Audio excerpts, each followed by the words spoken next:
Good morning students and my dear friends, I am Dr. Shalini Shukla and today is 1st of February 2023, Wednesday. Before starting the discussion, if you want lecture PDF, you can join me on Telegram channel. You can also follow me on other social media platforms. इसी Telegram channel पर हम daily business standard, mint और economic times की news headline की एक separate PDF भी share करते हैं. रिकमेंडेड प्ले स्पीड है इस वीडियो की 1.25x. Motivation of the day is if you take responsibility for yourself, you will develop a hunger to accomplish your dreams. Or these are the Mint newspaper headlines. Approximately 40 news headlines है आज के free version में और ये हैं business standard की news headlines. Approximately 18 important news headlines हैं business standard के फ्री वर्जन में. और जो आर्टिकल आज हम डिस्कशन के लिए कवर करेंगे वो अप्रॉक्सीमेटली 19 आर्टिकल, जिसमें 7 जो है वो मिंट के हैं, रिमेनिंग जो है वो बिजनेस स्टैंडर्ड के हैं. हालांकि आज के दोनों ही पेपर में मोरलेस जो आर्टिकल्स हैं वो कहीं ना कहीं इकोनॉमिक सर्वे से रिलेटेड है जो कि रिसेंटली पब्लिश हुआ है.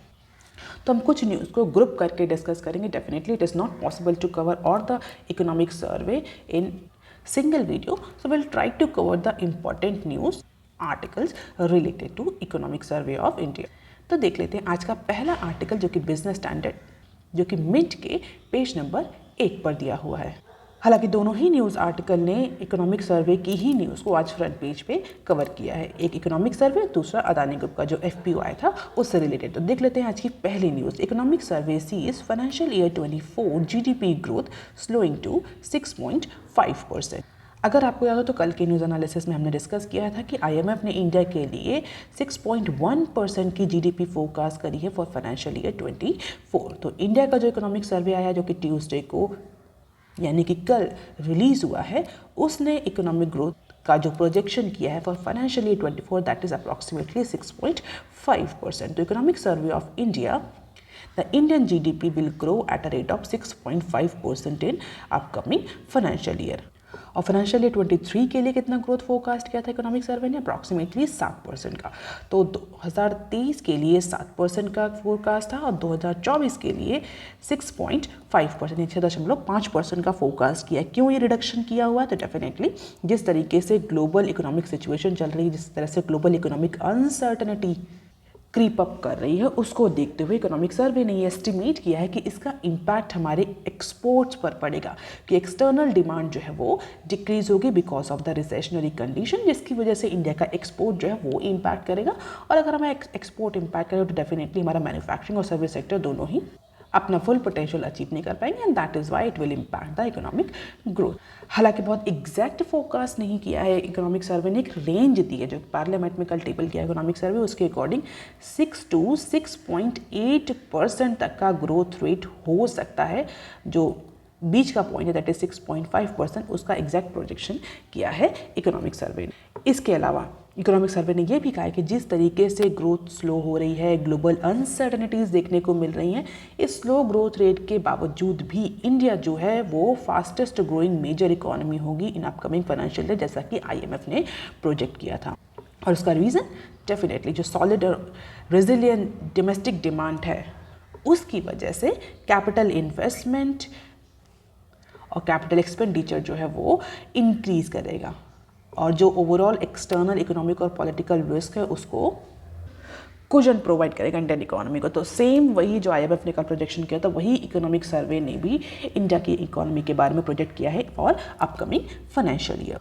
और इसको देखते हुए कुछ डेटा भी प्रेजेंट किया है इकोनॉमिक सर्वे ने. और इकोनॉमिक सर्वे ने ये बोला कि जिस तरीके से रीसेंट अगर हम देखें तो जो प्राइवेट सेक्टर में कैपिटल फॉर्मेशन स्टार्ट हुआ है वो कहीं ना कहीं इसी बात का इंडिकेशन है कि जो इंडियन इकोनॉमी है उसकी जो फाइनेंशियल हेल्थ है और जो कंपनीज़ की फाइनेंशियल हेल्थ है वो इम्प्रूव होना शुरू हो चुकी है. हालांकि इसमें कुछ चैलेंजेस भी इकोनॉमिक सर्वे ने लिस्ट डाउन किया और जो सबसे इंपॉर्टेंट चैलेंज बोला है इंडियन इकोनॉमी के लिए दैट इज़ रुपी डेप्रिसिएशन.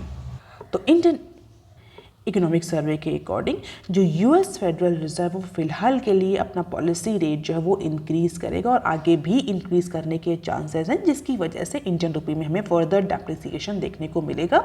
और इस डेप्रिसिएशन की वजह से जो करंट अकाउंट डेफिसिट है वो और ज़्यादा ब्रॉडर होगा. इसके अलावा जिस तरीके से ग्लोबल कमोडिटीज़ के प्राइसेस भी बढ़ रहे हैं उसका इम्पैक्ट भी इंडिया के करंट अकाउंट डेफिसिट, जिसको हम शॉर्ट फॉर्म में कैड बोलते हैं.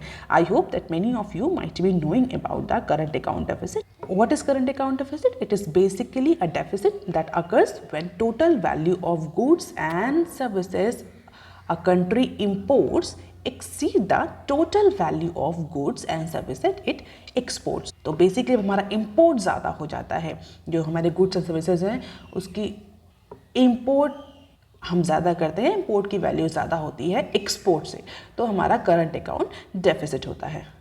So simply a deficit means that a country is importing more goods and services than it is exporting. So it's likely like a shortfall between the money received by selling a product to other country and money spent to buy a goods and services from other country.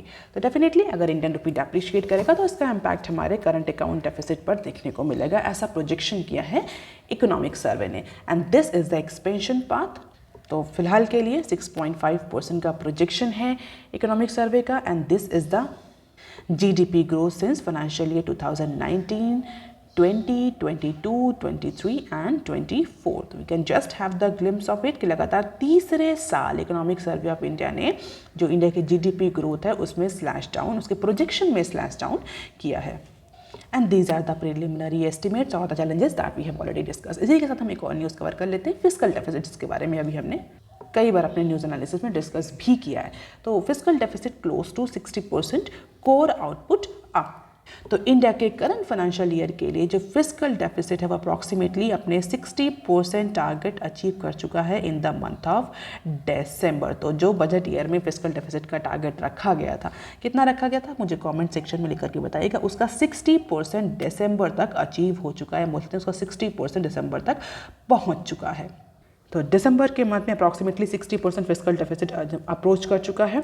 और ये दिसंबर का month ऐसा महीना था जिसमें जो Indian economy के जो कोर सेक्टर हैं उसके आउटपुट में भी हमें इंक्रीज देखने को मिला है. तो जो 8 कोर इंफ्रास्ट्रक्चर इंडस्ट्री हैं वो दिसंबर के मंथ में अप्रॉक्सीमेटली 7.4% तक ग्रो करी हैं, जो कि पिछले साल दिसंबर में अप्रॉक्सीमेटली 4.1% था as per the recent data released by government.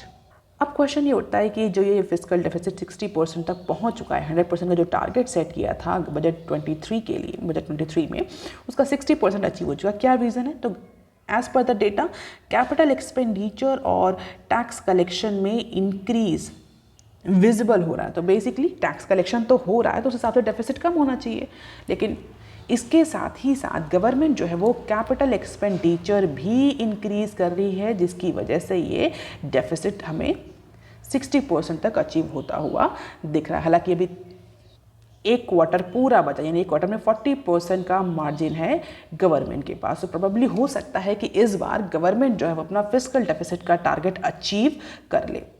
So let us सी कि जो फाइनल डेटा आता है फिस्कल डेफिसिट को लेकर के वो क्या आता है. What is the fiscal deficit? Fiscal deficit is basically the difference between और the shortfall between the revenue and expenditure of government.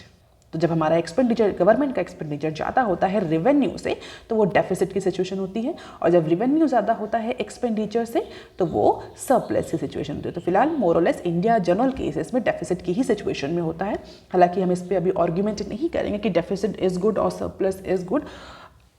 आज की न्यूज़ में बस इतना ही डिस्कशन डेफिसिट पर सफिशिएंट है. अब देख लेते हैं इसके साथ next GST mop up rise to second high. जैसा कि अभी हमने डिस्कस किया कि टैक्स कलेक्शन, चाहे वो डायरेक्ट टैक्स कलेक्शन हो चाहे वो इनडायरेक्ट टैक्स कलेक्शन हो, दोनों में ही इंक्रीज देखने को मिल रहा है. तो सेंट्रल और स्टेट गवर्नमेंट ने अप्रॉक्सीमेटली 1.56 ट्रिलियन का जीएसटी कलेक्ट किया है जनवरी के मंथ में, and this is one of the second highest collection ever. Approximately 24% का इंक्रीज देखने को मिला है जीएसटी कलेक्शन में in comparison to the last year January. तो जनवरी या corresponding period of previous year से अगर कंपेयर करें तो 24% का इंक्रीज जीएसटी कलेक्शन में दिख रहा है. अप्रॉक्सीमेटली 1.56 ट्रिलियन का जीएसटी कलेक्शन हुआ है. That is a very good indication for government. जो रेवेन्यू कलेक्शन की बात अभी हम कर रहे थे कि रेवेन्यू ज़्यादा होगा तो हमारा फिस्कल डेफिसिट कम होगा. तो चाहे वो डायरेक्ट टैक्स कलेक्शन हो चाहे वो इनडायरेक्ट टैक्स कलेक्शन हो, दोनों में ही रेवेन्यू इंक्रीज देखने को गवर्नमेंट को मिल रहा है. इसीलिए कई सारे एक्सपर्ट का ये भी कहना है कि प्रॉबेबली जो इस बार फिस्कल डेफिसिट का टारगेट गवर्नमेंट ने सेट किया था फॉर फाइनेंशियल ईयर 23 वो अचीव अचीव हो जाए या उससे कम हम फिजिकल डेफिसिट पर रहें, फिजिकल कंसोलिडेशन ज़्यादा देखने को मिले। और उसका सीधा रीज़न रेवेन्यू इंक्रीज ही है, ना कि ऐसा कोई एक्सपेंडिचर कंट्रोल या फिजिकल कंसोलिडेशन प्रैक्टिस गवर्नमेंट ने करी है। अब देख लेते हैं article number 2 of mint paper that is given on page number 2। Interest free loans to state में continue in capex drive. So upcoming budget में ऐसा कहा जा रहा है कि गवर्नमेंट जो अपना कैपिटल एक्सपेंडिचर जो है वो इंक्रीज कर देगी, एटलीस्ट डबल कर देगी, ऐसा मानना है। और इसके लिए जो स्टेट्स हैं उनको हायर अलोकेशंस किए जाएंगे, जिससे कि स्टेट जो है पोर्ट, रोड और अदर इंफ्रास्ट्रक्चर को डेवलप करने में गवर्नमेंट को सपोर्ट करे। तो ऐसा कहा जा रहा है कि बजट में also extend approximately 1 trillion interest free loan to state for what, for pushing up the capital expenditure, जिससे कि इंफ्रास्ट्रक्चर डेवलपमेंट होगा, एम्प्लॉयमेंट जनरेशन होगा, इकोनॉमिक ग्रोथ होगी।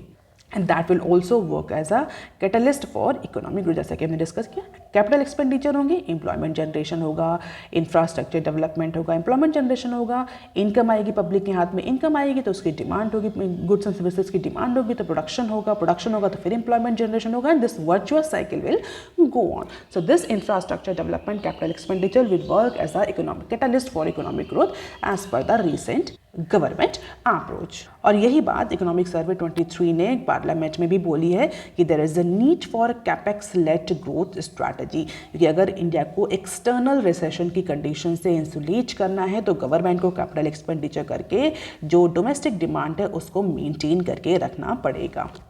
और इकोनॉमिक सर्वे के according this will enable the India to keep the growth interest rate differential positive when the rate of growth is higher than the interest rate.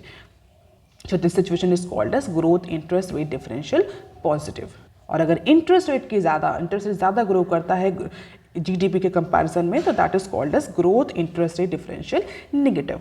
और economic survey ने भी identify किया कि central government जो है वो incentivise करे states को for reforms for higher capital expenditure, जिससे कि stronger general government financing develop हो और capex led growth strategy follow हो। अब देख लेते हैं article number 3 that is given on page number 2 of main paper. India on track to meet SDG target as over 400 million exit poverty. आप मुझे comment section में लिख करके बताइए what is this SDG target. इस न्यूज़ को cover करने का मेरा बेसिक पर्पस यही था कि हम इस सस्टेनेबल डेवलपमेंट गोल्स, जिसको SDG शॉर्ट में बोलते हैं, उसके बारे में डिस्कस करें। कई सारे गोल्स आप मुझे कमेंट सेक्शन में लिख करके बता सकते हैं कि गोल किसने प्रपोज किए हैं और कौन कौन से कंट्रीज इसको अचीव करना चाहते हैं और बेसिकली कौन कौन से इंपॉर्टेंट गोल्स हैं। अब देख लेते हैं न्यूज़ क्या है। न्यूज़ ये है कि इंडिया जो है वो पॉवर्टी एलिवेशन या पॉवर्टी एलिमिनेशन का जो टारगेट है अंडर SDG गोल्स और SDG टारगेट, उसको अचीव करने के काफ़ी करीब है। Over 400 million Indians escape the poverty between 2006 to 2021 according to the economic survey. जो इकोनॉमिक सर्वे कल पार्लियामेंट में प्रेजेंट हुआ है उसके अकॉर्डिंग अप्रॉक्सीमेटली 400 मिलियन इंडियंस जो है वो पॉवर्टी लाइन से ऊपर आ गए हैं। तो basically United State development programme UNDP की जो global multi dimensional poverty index MPI 2022 report release हुई थी अक्टूबर 2022 को, उसको साइट करते हुए इकोनॉमिक सर्वे ने ये बात की। अप्रॉक्सीमेटली 111 कंट्रीज़ की ये इंडेक्सिंग करते हैं। 111 कंट्रीज़, डेवलपिंग कंट्रीज़ को डाटा कलेक्ट करके इंडेक्सिंग करी जाती है, मल्टी डायमेंशनल पॉवर्टी इंडेक्स। उसको साइट करते हुए इकोनॉमिक सर्वे ने बोला है कि इंडिया अपने ट्रैक पर है पॉवर्टी एलिमिनेशन के गोल को अचीव करने के लिए। अप्रॉक्सीमेटली 400 मिलियन जो इंडिविजुअल्स हैं, इंडियंस हैं, वो पॉवर्टी की लाइन से ऊपर आ चुके हैं। Poverty basically includes lack of access to health care, sanitation, green drinking water, electricity and quality of education. तो पॉवर्टी को कैसे मेजर किया उसका थोड़ा सा यहाँ पर इंडिकेशन या बोल सकते हैं इंडिकेटर्स दिए हुए हैं। Can just have the glimpse of it. अगर आप किसी कॉम्पिटेटिव एग्जाम की तैयारी कर रहे हो तो this is very important news for you. और UN रिपोर्ट के अकॉर्डिंग अप्रॉक्सीमेटली 16.4% पॉपुलेशन इंडिया की, जो कि 2020 में अप्रॉक्सीमेटली 228.9 मिलियन थी, वो मल्टी डायमेंशनल पॉवर्टी में थी किसी तरह की, या तो इनमें से किसी इंडिकेशन के अकॉर्डिंग वो मल्टी डायमेंशनल पॉवर्टी में थी। और 18.7% जो है वो उनको वल्नरेबल क्लासीफाई किया गया था as per the multi dimensional poverty. तो 260.9 मिलियन पीपल जो थे वो और ज़्यादा वर्स्ट सिचुएशन था। अप्रॉक्सीमेटली 228 + 260 को बोला गया था UN रिपोर्ट में 2020 में कि ये मल्टी डायमेंशनल पॉवर्टी की कैटेगरी में आते हैं। और UN रिपोर्ट के अकॉर्डिंग ही अप्रॉक्सीमेटली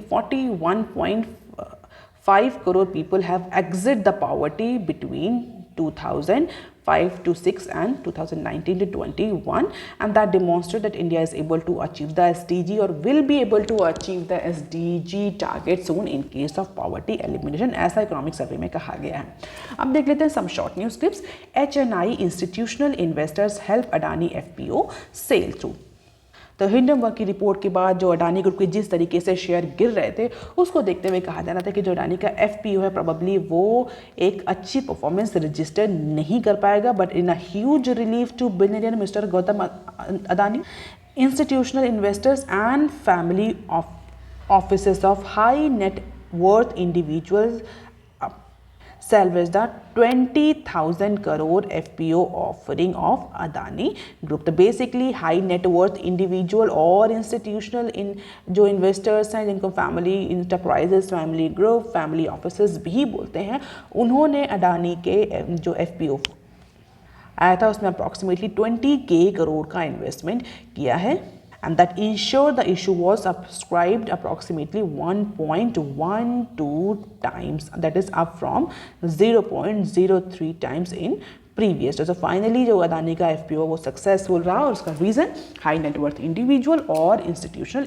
इंडिविजुअल्स। तो FPO क्या होते हैं? इन्हें बोलते हैं follow on public offer. Follow on public offer means it's a process by which company that is already listed on any stock exchange issue the new shares to investors or the existing shareholders, usually to the promoters। And why companies do so? FPO is basically used by company to diversify their equity base। तो अपनी equity base को diversify करने के लिए companies जो होती हैं वो FPO इशू करती हैं, और अडानी ग्रुप ने भी किया था। फिलहाल के लिए अडानी ग्रुप में जो हाई नेट वर्थ इंडिविजुअल्स हैं, इंस्टीट्यूशनल इन्वेस्टर्स हैं, फैमिली ग्रुप्स हैं, उन्हें सपोर्ट किया। अब देख लेते हैं next, fiscal deficit translates to stimulus. तो जैसा कि हमने बात करी फिस्कल डिसिप्लिन की, फिस्कल कंसोलिडेशन की और फिजिकल डेफिसिट की। तो फिजिकल डेफिसिट हमने बताया गवर्नमेंट का प्रॉबेबली इस साल का जो फिजिकल डेफिसिट का टारगेट है वो गवर्नमेंट उससे कम ही फिजिकल डेफिसिट अपना रख पाएगी क्योंकि रिवेन्यू कलेक्शन ज़्यादा हुआ है। तो बेसिकली इस न्यूज़ में कहा गया कि गवर्नमेंट अगर फिजिकल कंसोलिडेशन या फिजिकल डिसिप्लिन दिखाती है फॉर अपकमिंग फाइनेंशियल ईयर, तो वो जो पैसा सेव होगा, वो जो मनी सेव होगा, that can translated into the economic stimulus to promote the economic growth as per the economic survey of India. So the fiscal discipline followed by government lowers the cost of capital for all the section of the society, freeing up the resources for the future stimulus as per the parliament speech by Nirmala Sitharaman। तो सीधी सीधी बात कही कि जो भी physical discipline और physical consolidation से जो भी पैसा सेव होगा, जो भी रिवेन्यू फ्री होंगे, रिसोर्सेज फ्री होंगे, that can be used as a economic stimulus for promoting the और fuelling up the economic growth as per our finance minister. अब देख लेते हैं article number 4 that is given on page number 1 of business standard, reforms capex push to aid growth economic सर्वे। जैसा कि मैंने आपको पहले बताया था कि बिजनेस स्टैंडर्ड ने भी जो प्रॉबली जो फ्रंट न्यूज़ कवर करी है वो इकोनॉमिक सर्वे और अडानी ग्रुप से ही रिलेटेड है। तो देख लेते हैं ये न्यूज़ क्या है।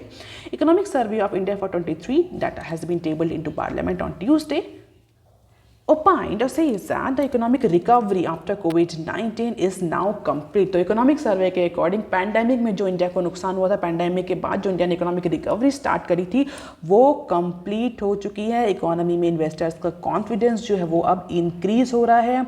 रिफॉर्म्स जो लिए गए थे पैंडेमिक के ड्यूरेशन में उनका बेनिफिट अब रियलाइज होना शुरू हो चुका है as per the economic survey of India. तो जो भी एक्सटर्नल शॉक से, पैंडेमिक शॉक से अब उनका इम्पैक्ट फेड अवे हो रहा है as per the economic survey of India. हालांकि कुछ एक्सटर्नल कंसर्न भी इकोनॉमिक सर्वे ने रेज की, जो कि हम डिस्कस कर चुके हैं। म्यूटेड इकोनॉमिक ग्रोथ जिसके अकॉर्डिंग इंडिया का एक्सपोर्ट जो है वो डिक्लाइन करेगा। हाई कमोडिटी प्राइसेस जैसे कि इंडिया का कैट जो है वो वाइडन करेगा।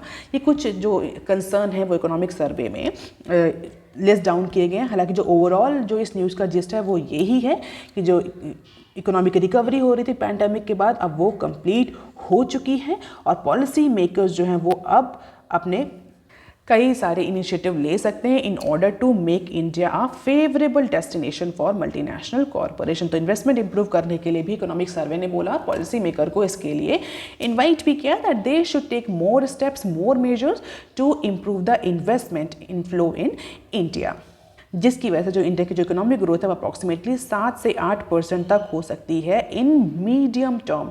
तो अगर इन्वेस्टमेंट, मल्टीनेशनल कॉर्पोरेशन का इन्वेस्टमेंट इंक्रीज होता है, कैपिटल एक्सपेंडिचर इंप्रूव होता है, तो प्रॉबेबली मीडियम टर्म में जो इंडिया है वो 7 से 8% का जीडीपी ग्रोथ रेट अचीव कर सकती है। And this is the prime minister statement और the word about the economic survey कि उनके अकॉर्डिंग इकोनॉमिक सर्वे ने क्या क्या बोला है। तो you can just see it, बहुत ज़्यादा इसमें रिपीटिशन ही है इन्फॉर्मेशन का, सो डिस्कस करने की जरूरत नहीं है। So this is the economic health check by economic survey of India, GDP growth part, capital expenditure trend, India's current account balance, और अप्रॉक्सीमेटली सब में हमें इंप्रूवमेंट दिखना शुरू हो चुका है एक्सेप्ट कैट। तो कैट जो है वो फिलहाल के लिए इकोनॉमिक सर्वे के अकॉर्डिंग आगे आने वाले टाइम में और ज़्यादा एक्सटेंड हो सकता है, बट लेटर ऑन ये मैनेजेबल लेवल पर जल्द ही आ जाएगा, इकोनॉमिक सर्वे ने ऐसा कहा है। अभी के लिए जो कैट है that is approximately -36.4% of GDP. So let us see कभी मैनेजेबल लेवल में आता है। फिलहाल के लिए इकोनॉमिक सर्वे ने प्रोजेक्ट किया है कि it will come on manageable level, और कैपेक्स हम देख रहे हैं कि इंप्रूव होना शुरू हो चुका है। फाइनेंशियल ईयर 18 से लेकर के 23 का डेटा दिया हुआ है, और हर साल कैपिटल एक्सपेंडिचर इंप्रूव हो रहा है। इकोनॉमी भी जो है वो भी स्टेबलाइज हो चुकी है एज पर द इकोनॉमिक सर्वे। और ये एक इंटरव्यू दिया हुआ है फर्स्ट पेज पर ही, हमारे जो चीफ इकोनॉमिक एडवाइजर है मिस्टर वी अनंता नागेश्वरन, उनका इंटरव्यू दिया हुआ है। We shouldn't be mechanical about the fiscal deficit target. तो फिस्कल डेफिसिट टारगेट को लेकर के जब क्वेश्चन पूछे गए तो उसको लेकर के उन्होंने बोला कि बहुत ज़्यादा मैकेनिकल होने की, हम बोल सकते हैं बहुत ज़्यादा बाइनरी होने की ज़रूरत नहीं है फिस्कल डेफिसिट को लेकर के। It will depend on the economic situation, कभी ज़्यादा कभी कम होता ही रहता है, क्योंकि जिस तरह से ग्लोबल सिनेरियो चल रहा है उसको देख करके हमें थोड़ा सा इंडियन इकोनॉमी को मार्जिन देना चाहिए for adopting this fiscal deficit breach. आप देख लेते हैं article number 5 that is given on page number 6 of business standard, India staging broad based recovery. तो इकोनॉमिक सर्वे ने इंडिया के लिए जो बेस लाइन रेट प्रोजेक्ट किया है फॉर जीडीपी दैट इज 6.5, और जो रेंज दी है वो 6 से 6.8% तक की रेंज इकोनॉमिक सर्वे ने प्रोजेक्ट करी है for financial year 24, citing the challenges imposed by the global macroeconomic slowdown। और जैसा कि मैंने पहले न्यूज़ में डिस्कस किया था कि पैंडेमिक इंड्यूस जो कॉन्ट्रैक्शन था, रशिया यूक्रेन कन्फ्लिक्ट और इन्फ्लेशन की वजह से जो भी चैलेंजेस इंडियन इकोनॉमी को फेस करने पड़े थे, उनमें अब रिकवरी स्टार्ट हो चुकी है। The Indian economy staging a broad based recovery across the different sector as per the recent data. तो जो रीसेंट डेटा आ रहा है, pre pandemic growth path India achieve कर चुका है उस पर्टिकुलर डेटा के अकॉर्डिंग। तो अप्रॉक्सीमेटली सभी सेक्टर में रिकवरी स्टार्ट हो चुकी है। अप्रॉक्सीमेटली सभी सेक्टर, चाहे मैन्युफैक्चरिंग हो, सर्विस हो, अपने प्री पैंडेमिक ग्रोथ पाथ पर आ चुके हैं as per the chief economic adviser and his team. और अगर हम चीफ इकोनॉमिक एडवाइजर की बात करें तो उनका ये पहला सर्वे है, जो हमारे मिस्टर नागेश्वरन है, उनका ये पहला सर्वे है, पहला इकोनॉमिक सर्वे है, जिसमें जो base line GDP growth rate project करी है 6.5, और जो नॉमिनल जीडीपी प्रोजेक्ट करी है, फोरकास्ट करी, दैट इज अप्रॉक्सीमेटली 11%। तो क्वाइट रैशनल, 11% नॉमिनल जीडीपी पर हम 6% अप्रॉक्सीमेटली जीडीपी कंसीडर कर सकते हैं। हालांकि आगे आने वाले टाइम में इंडिया 7 to 8% टारगेट भी अचीव कर सकता है अगर जो स्ट्रक्चरल रिफॉर्म्स हैं वो कैरी आउट किए जाएं, वो और ज़्यादा स्ट्रक्चरल रिफॉर्म्स लिए जाएं। तो 2030 तक अप्रॉक्सीमेटली 6.5% के around average growth rate India register करेगा। ये ज़्यादा हो सकता है अगर स्ट्रक्चरल रिफॉर्म्स डिफरेंट सेक्टर में गवर्नमेंट लेती है। So this is the forecast for financial year 24 real GDP growth projection. ADB का प्रोजेक्शन है, world bank economic survey, RBI, IMF and OECD. और हम देख सकते हैं कि इकोनॉमिक सर्वे ने एक मिडिल पाथ चूज़ किया, बहुत ज़्यादा ऑप्टिमिस्टिक प्रोजेक्शन भी नहीं किया, बहुत ज़्यादा पेसिमिस्टिक प्रोजेक्शन भी नहीं है। एडीबी के अकॉर्डिंग 7.2% का ग्रोथ रेट होगा इंडियन इकोनॉमी का, और ओईसीडी लोएस्ट प्रोजेक्शन अभी तक का किया दैट इज 5.7%। अगर हम देखें इकोनॉमिक सर्वे, तो इकोनॉमिक सर्वे आईएमएफ, वर्ल्ड बैंक और आरबीआई, इन सब का प्रोजेक्शन अप्रॉक्सीमेटली सेम ही है इंडिया की जीडीपी ग्रोथ को लेकर के। अब देख लेते हैं नेक्स्ट क्लिप, जो कि इकोनॉमिक सर्वे से ही रिलेटेड है। कैड में श्रिंक टू मैनेजेबल लेवल्स, जैसा कि मैंने डिस्कस किया कि अभी इकोनॉमिक सर्वे में आइडेंटिफाई किया कि जिस तरीके से सर्विस एक्सपोर्ट जो है वो इंप्रूव होना शुरू हुआ है, उसको देखते हुए कहा जा सकता है कि प्रोबेबली इंडिया का जो भी फिस्कल डेफिसिट है, वो जो करंट अकाउंट डेफिसिट है वो अप्रॉक्सीमेटली 3.3% ऑफ जीडीपी पहुंच चुका है, वो प्रॉबेबली मैनेजेबल लिमिट में आ जाएगा in the remaining period of financial year 23, यानी जो अपकमिंग क्वार्टर जो चल रहा है इसमें प्रोबेबली हो सकता है कि जो कैड है वो थोड़ा सा हमें श्रिंक होता हुआ दिखे because of the cheaper crude oil and resilient inward remittances. तो बेसिकली कॉशियस आउटलुक है, हालांकि अभी बहुत ज़्यादा ऑप्टिमिस्ट नहीं है economic survey according to the data CAD. बहुत जल्दी तो इंप्रूव नहीं होगा but may shrink to manageable level soon as per the economic survey of India. और इकोनॉमिक सर्वे ने ये भी बताया कि जो पहले के जो कैट काफ़ी ज़्यादा ब्रॉड हुआ था, काफ़ी ज़्यादा इंक्रीज हुआ था in the first half of financial year 23, वो basically higher crude oil prices की वजह से हुआ था। और अगर इसको अदर कंट्रीज़ के कैट से कंपेयर करें तो इंडिया का जो कैट है that is very modest and within a manageable limit as per the economic survey of India. और ये क्वार्टर वाइज फाइनेंशियल ईयर 21 से लेकर के 23 तक का डेटा क्वार्टर वाइज दिया हुआ है कि कितना कितना फिस्कल डेफिसिट रहा। जैसा कि मैंने डिस्कस है कि ये 33 तक अप्रॉक्सीमेटली इंक्रीज, -33 तक अप्रॉक्सीमेटली इंक्रीज हो चुका है in the month of September. So let us see किस तरीके से कैट जो है मैनेजेबल होता है फिलहाल के लिए। आप देख लेते हैं article number 6 that is given on page number 7 of business standard. Upside risk to retail inflation likely to outweigh downside threat.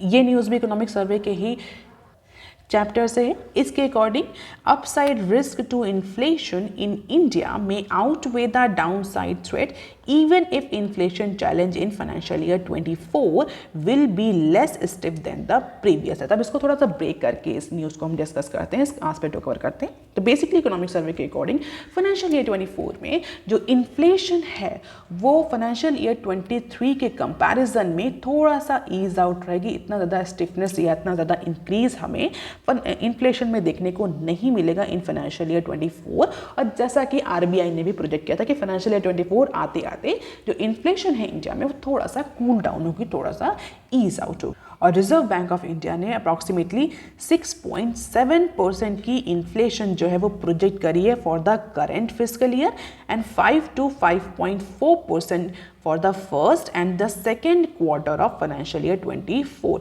और ये किस बेसिस पर? आरबीआई के अकॉर्डिंग जो मानसून है वो नॉर्मल रहेगा। मानसून के बेसिस पर क्यों प्रोजेक्शन किया? क्योंकि मानसून पर इंडिया की जो प्रोडक्टिविटी है, बेसिकली एग्रीकल्चर प्रोडक्टिविटी बहुत ज़्यादा डिपेंड करती है। अगर मानसून प्रॉपर रहेगा तो एग्रीकल्चर प्रोडक्शन भी प्रॉपर होगा, प्रोडक्शन प्रॉपर होगा तो एग्रीकल्चर की सप्लाई ठीक रहेगी, सप्लाई ठीक रहेगी तो फ्रूट, वेजिटेबल्स, ग्रेन्स, इन सब की जो प्राइसेस हैं वो मार्केट में ईज आउट रहेंगे, जिसकी वजह से इन्फ्लेशन जो है वो बढ़ी हुई नहीं दिखेगी। तो ऐसा आरबीआई ने प्रोजेक्ट किया है कि अप्रॉक्सीमेटली 5 to 5.4% का इन्फ्लेशन देखने को मिल सकता है क्वार्टर 1 और quarter 2 of financial year 24।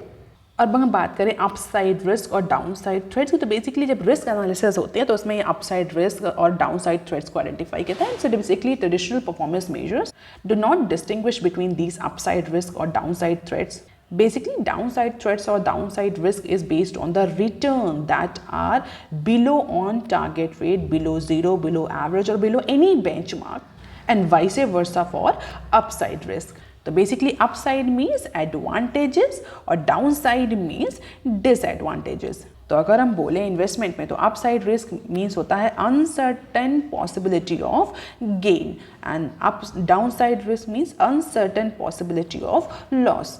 So upside risk was that above target inflation persists for sustainable period because of the elevated inflation expectation, and the upside risk to growth or the housing markets are minimal. तो simplified form में economic survey ने बोला कि inflation high होने की वजह से, inflation ज़्यादा होने की वजह से जो लो रिटर्न का थ्रेट्स होता था वो थोड़ा सा सबसाइड हो जाएगा, क्योंकि इन्फ्लेशन ज़्यादा होगा तो डेफिनेटली रिटर्न्स भी कहीं ना कहीं हमें ज़्यादा दिखेंगे। तो बेसिकली इन अपसाइड रिस्क की वजह से जो डाउन साइड थ्रेट्स हैं वो थोड़े से आउटवे हो सकते हैं because of the high inflationary pressure.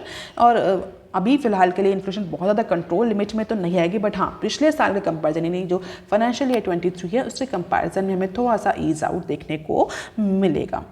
और इकोनॉमिक सर्वे ने भी ये बोला है कि हालांकि ईज आउट तो है इन्फ्लेशन में बट स्टिल इंडिया में जो इन्फ्लेशन मैनेजमेंट है दैट इज़ नोटवर्दी और आगे भी इसी तरह का इन्फ्लेशन मैनेजमेंट करना पड़ेगा। तो अगर एडवांस इकोनॉमीज को देखें तो उनके कंपैरिजन में इंडिया ने इन्फ्लेशन मैनेजमेंट बहुत प्रूडेंट वे में किया है and this need to be continue for upcoming financial year as well, and this is the inflation remains sticky as per the economic survey, although 2023 के comparison में थोड़ा सा slow down देखने को मिला। This is CPI and this is RBI repo rate. और हम जब भी जानते हैं कि इन्फ्लेशन और रेपो रेट में एक बहुत स्ट्रॉन्ग रिलेशन होता है। जनरली जैसे इन्फ्लेशन बढ़ती है RBI रेपो रेट या पॉलिसी रेट को इंक्रीज करती है in order to control the inflation. तो आप देख सकते हैं थोड़ा सा इसमें कंपेयर इन दोनों ग्राफ्स में कर सकते हैं। अब देख लेते हैं next clip, credit growth to sustain spark virtuous cycle. तो जो क्रेडिट ग्रोथ रेट हमें बैंकिंग सेक्टर में लास्ट फाइनेंशियल ईयर में देखने को मिली है वो आगे फाइनेंशियल ईयर 24 तक कंटिन्यू रहेगी।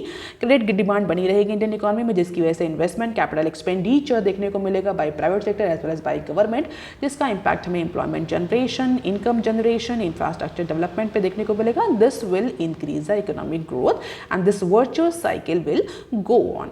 तो क्रेडिट डिमांड होगी, क्रेडिट होगा तो इन्वेस्टमेंट होगा, कंजप्शन होगा, इन्वेस्टमेंट होगा, कंजप्शन होगा, तो there will be more demand, there will be more demand, there will be more investment, more employment generation, more income means more consumption, more investment and this virtuous cycle will go on as per the economic survey of India. तो India की जो robust credit growth rate है वो फिलहाल के लिए आगे आने वाले टाइम में भी कंटिन्यू रहने वाली है and this will leads to private capital expenditure formation more and more. अब देख लेते हैं next clip, labour market employment back to pre pandemic level. जैसा कि इकोनॉमिक सर्वे में क्लियरली बोला गया कि कई सारे sector broad based sectoral reform और रिकवरी देखने को मिल रही है। कई सारे सेक्टर जो अपने प्री पैंडेमिक लेवल पर आ चुके हैं, रिकवरी कंप्लीट हो चुकी है। तो लेबर मार्केट एम्प्लॉयमेंट जो कि पैंडेमिक के ड्यूरेशन में बहुत ज़्यादा इंपैक्ट हुए थे, अगर आप रेगुलरली न्यूज़ चैनल फॉलो कर रहे हैं उस समय भी कर रहे होंगे तो आपको पता होगा कि जो अनएम्प्लॉयमेंट था वो अपने 40 साल के हाईएस्ट पॉइंट पर पहुंच चुका था। फिलहाल के लिए जो लेबर मार्केट में डिस्ट्रप्शन देखने को मिला था because of the reverse labour migration, because of the ले ऑफ्स, वो अब रिकवर हो चुका है। कई सारे जो सेक्टर्स हैं वो अपने प्री पैंडेमिक लेवल पर आ चुके हैं। सप्लाई साइड और डिमांड साइड दोनों में ही रिकवरी देखने को मिल रही है। Sector wise estimation, you can just have the glimpse of it. Sector wise estimated numbers of workers according to the quarterly employment survey, manufacturing, construction, trade, transport, education, health, accommodation, restaurant, IT, BPO and financial services में दिया हुआ है कितने कितने number थे। तो जो reverse migration और बहुत ज़्यादा डिस्ट्रप्शन आया था एम्प्लॉयमेंट और लेबर मार्केट में, फिलहाल के लिए वो अब रिकवर हो चुका है। अब देख लेते हैं next clip, government health spend must hit 2.5% of GDP by 25। तो यूनिवर्सल हेल्थ केयर एसेसिबिलिटी को अफोर्डेबल बनाने के लिए या हेल्थ केयर को यूनिवर्सली अफोर्डेबल बनाने के लिए जो पब्लिक हेल्थ एक्सपेंडिचर है सेंटर और स्टेट गवर्नमेंट का, वो इंक्रीज होना चाहिए प्रोग्रेसिव मैनर में, और इस तरीके से इंक्रीज हो कि फाइनेंशियल ईयर 24 आते आते 2.5% ऑफ GDP जो है वो हेल्थ, पब्लिक हेल्थ में उसका एक्सपेंडिचर हो, ऐसा इकोनॉमिक सर्वे में कहा गया है। तो इकोनॉमिक सर्वे में हेल्थ को एक बहुत इंपॉर्टेंट सेक्टर के फॉर्म में आइडेंटिफाई किया गया है और प्राइमरी, टर्शरी, कम्युनिटी, जितने भी तरह के डिफरेंट सेक्टर्स हैं हेल्थ केयर में, उन सब में इन्वेस्टमेंट इंक्रीज करने की बात कही। और ऐसा नहीं कि सिर्फ सेंट्रल गवर्नमेंट के लिए ही बात कही, इवन स्टेट गवर्नमेंट को भी इसमें इंक्लूड किया है। इकोनॉमिक सर्वे ने बोला है कि इस तरीके से प्रोग्रेसिव मैनर में आप हेल्थ केयर सेक्टर में, पब्लिक हेल्थ केयर सेक्टर में एक्सपेंडिचर करें कि 2025 आते आते जो एक्सपेंडिचर है वो अप्रॉक्सीमेटली 2.5% ऑफ GDP या उससे ज़्यादा होना चाहिए। आप मुझे कमेंट सेक्शन में लिख करके बता सकते हैं कि जो एग्जिस्टिंग हेल्थ केयर एक्सपेंडिचर है गवर्नमेंट का वो कितना है, GDP का कितना है। जो 25 तक एंटिसिपेट किया जा रहा है वो 2.5%, यानी डेफिनेटली इससे कम होगा करंट एक्सपेंडिचर।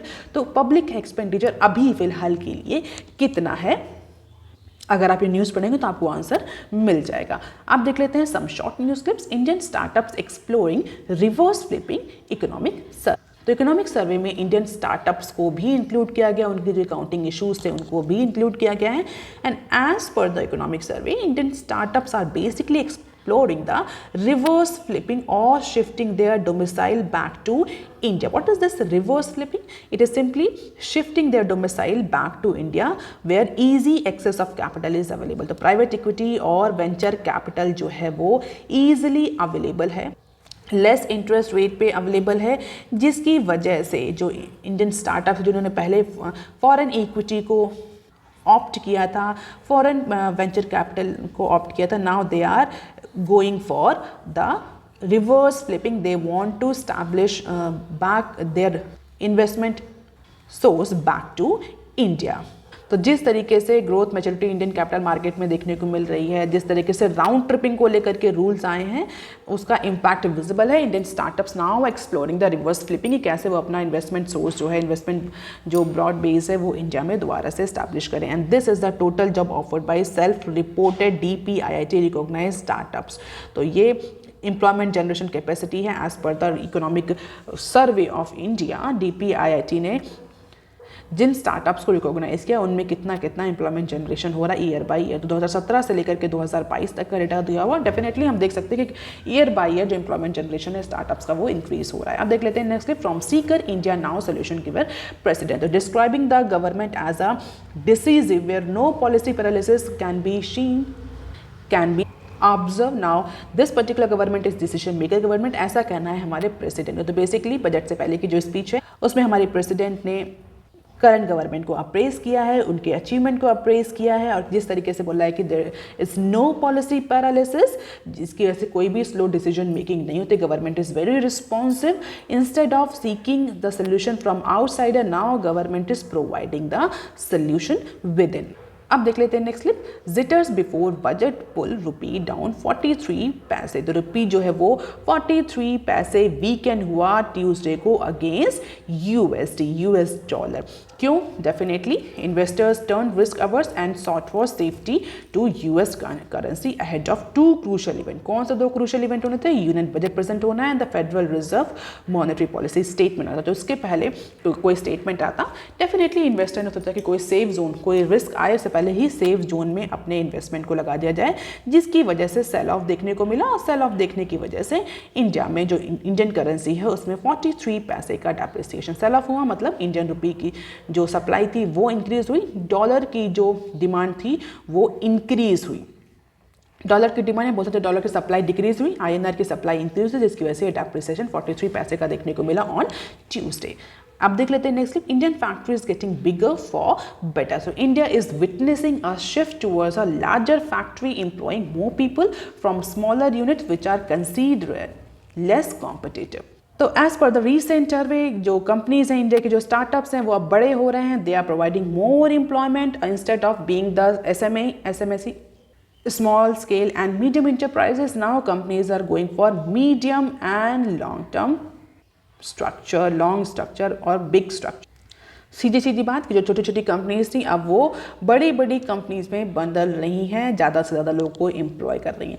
अब यहाँ पे ये इस इशू हम क्यों डिस्कस कर रहे हैं? बेसिकली होता क्या है, कॉम्पिटिटिव एनवायरनमेंट में जहाँ की आप ओपन इकॉनमी है, जब बाहर से फॉरेन MNCs आती हैं तो जो हमारी डोमेस्टिक कंपनीज होती हैं, जो हमारे छोटे छोटे स्मॉल स्केल मीडियम एंटरप्राइजेस होते हैं, वो लेस कॉम्पिटिटिव होते हैं बड़ी कंपनीज के, बड़ी MNCs के कंपैरिजन में। तो उनको ऑपरेट करना बहुत ज़्यादा प्रॉब्लमेटिक होता है, उनको बिजनेस करना बहुत ज़्यादा चैलेंजिंग होता है। But now there is a data that shows now Indian companies are witnessing a shift towards a larger factories employing more people. तो जो बड़ी बड़ी कंपनीज हैं उनका नंबर जो है वो significantly increase हुआ है as per the analysis based on pre-pandemic data on economic survey। तो बेसिकली ये भी इकोनॉमिक सर्वे का ही डेटा है।